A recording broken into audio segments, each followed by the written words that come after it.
Krásný dobrý den. Vítejte u dalšího videa. Today I am going to talk about word order yet again. Last week we spoke about the second position. We will put it to rest. And what I'm going to show you in this video is the variations of the Czech word order and how it can affect the message that we deliver. Or better said, the emphasis that we put on a certain piece of information. I'm hoping to outline for you how the Czech word order works. Jdeme na to. Dobrý den, vítejte na mém kanále Czech by Zuzka, kde vám pomocí angličtiny vysvětluju českou gramatiku. We know that the Czech word order is relatively free and there are certain rules that you have to follow. You know, there are some obligatory words that just have to be in the middle, in the second position. But when it comes to nouns, adjectives and verbs, we can often move them around much more than in English, for instance, without causing a misunderstanding. Czech sentence usually puts the known information at the beginning of the sentence. The new piece of information usually comes at the end.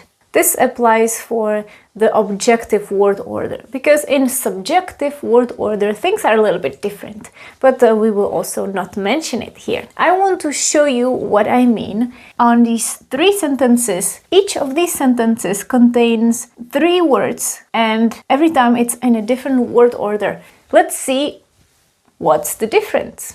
Kočka sežrala pavouka. We know there is a cat, there is a spider, and there is something about eating. This sentence means that the cat ate a spider. At the beginning, we have the word kočka. Here it's a subject. You can see it's in the nominative case. And the new piece of information is the spider. We didn't know about the spider before. We knew about the cat. Maybe we mentioned it before. The cat ate a spider. Sežrala, she ate it. That's what we use for animals. So this is known piece of information and this is new piece of information at the end. Because usually everybody pays attention to the end, right? If you know that the word for spider is pavouk, you would also know that pavouka is in a different case. It's in the accusative, so it's not the subject of the sentence. The word order is the same as in English.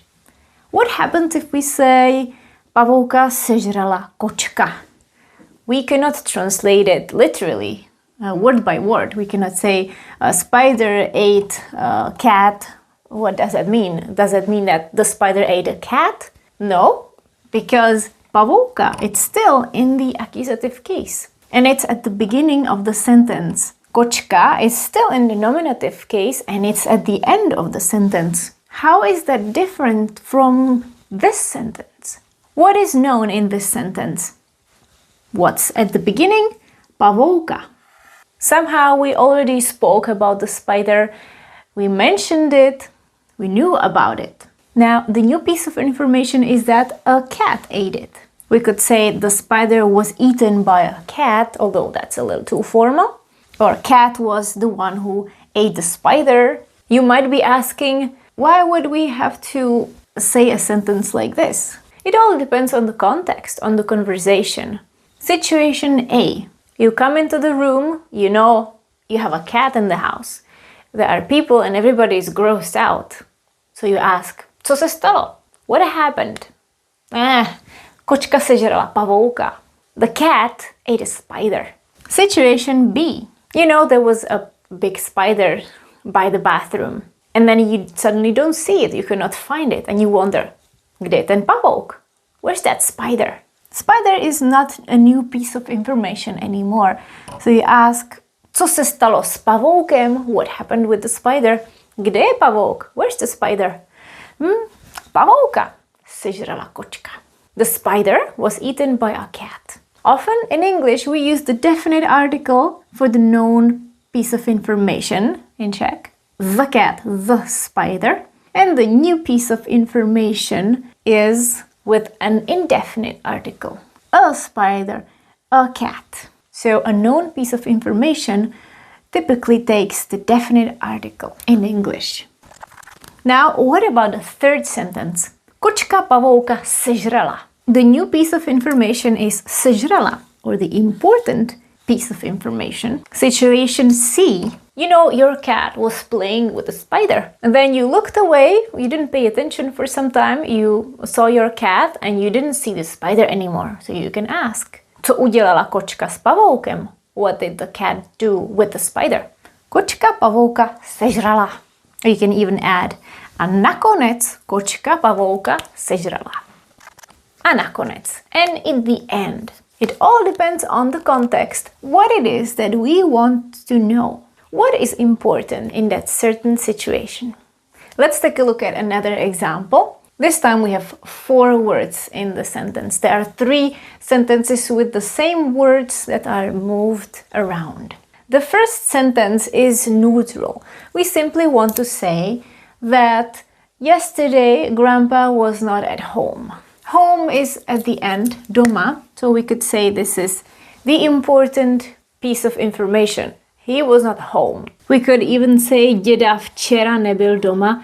It's not important whether you start děda včera and then the verb, or včera děda and then the verb. The message we want to convey is that Grandpa was not at home. What about děda nebyl doma včera? If you say it without context, and also you don't really emphasize anything with the melody, it sounds almost clumsy. Děda nebyl doma včera.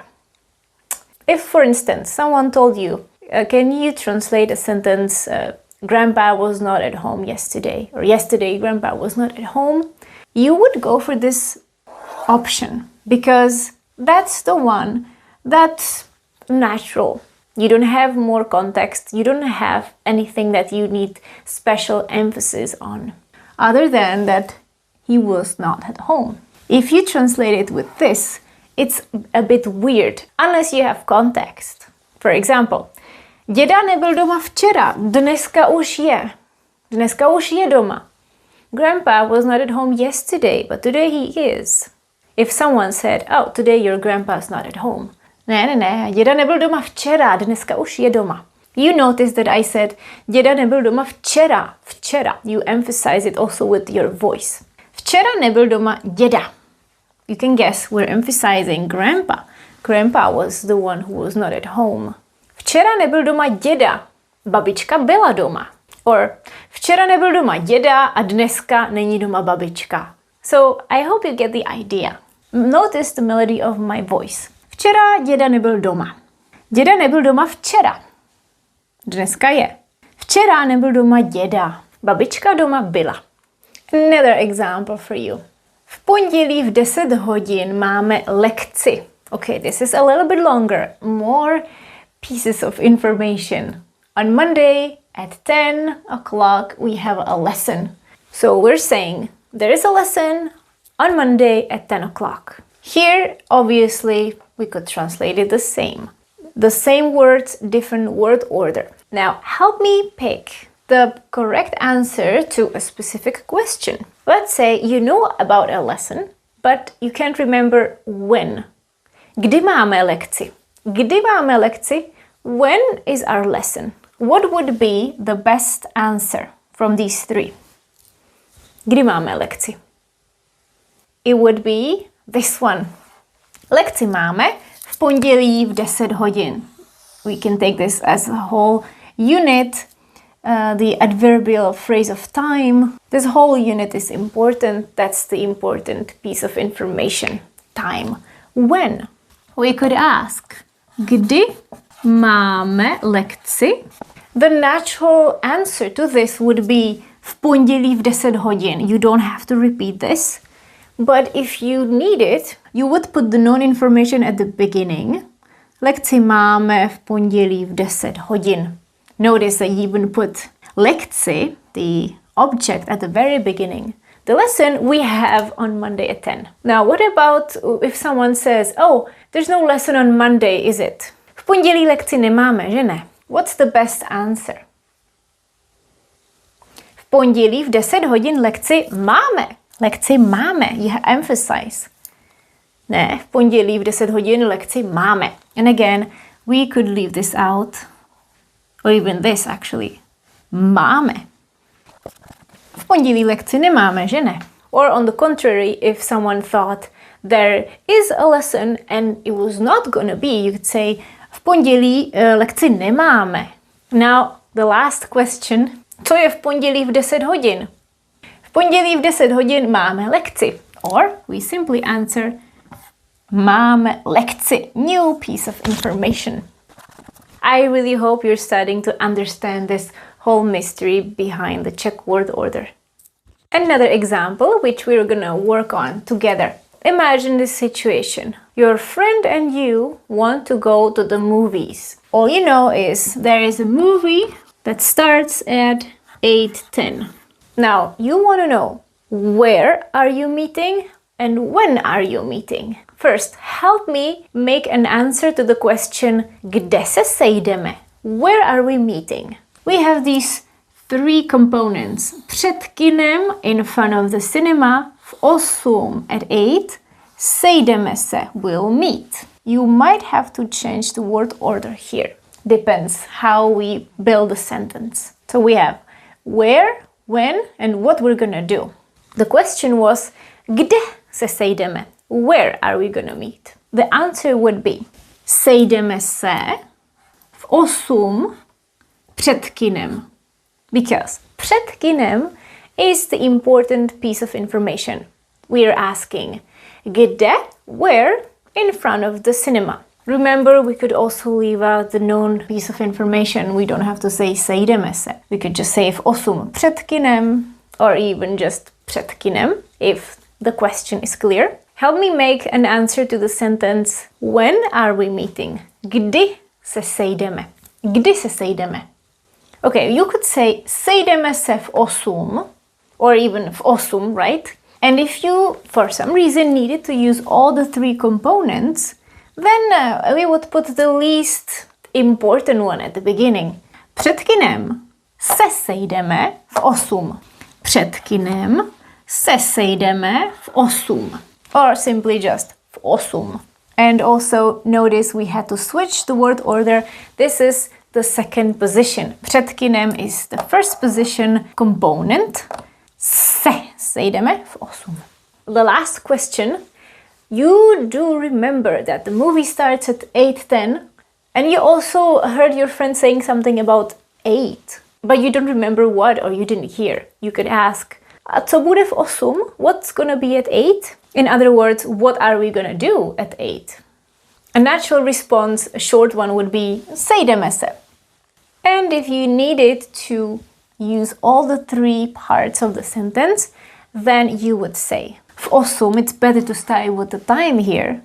V 8 před kinem. V 8 před kinem se sejdeme. In this sentence, it's a little bit too much to say před kinem here in the middle, but it could work. V 8 před kinem se sejdeme.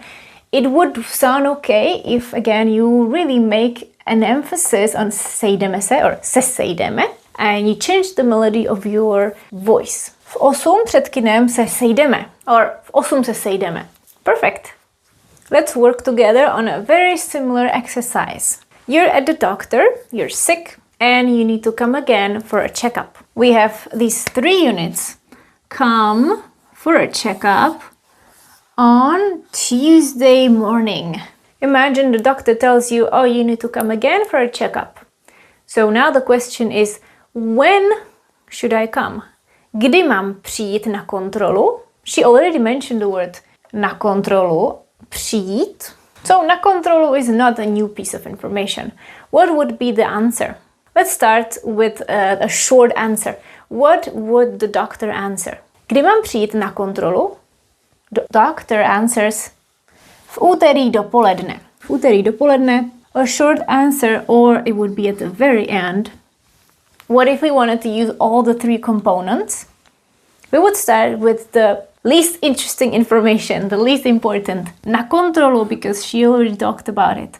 Na kontrolu přijďte v úterý dopoledne. Na kontrolu přijďte v úterý dopoledne. If she mentions Tuesday morning, and then for the first time she mentions you will come again for a checkup, then the answer would be different. V úterý dopoledne přijďte na kontrolu. Na kontrolu would be the new piece of information, the important one. How are you feeling? A little bit smarter, I hope. Great job! Thanks for watching this video. If you would like a little bit more practice with a longer sentence, here is one exercise. There is a sentence built differently, and you also have questions that are asking for a certain piece of information. Match the answers with the questions. The correct answers will be displayed in a few seconds. Pause the video. Here they are. If you have any questions about this, please drop a comment. Moc vám děkuju, že jste se dívali. To je ode mě všechno. Ahoj!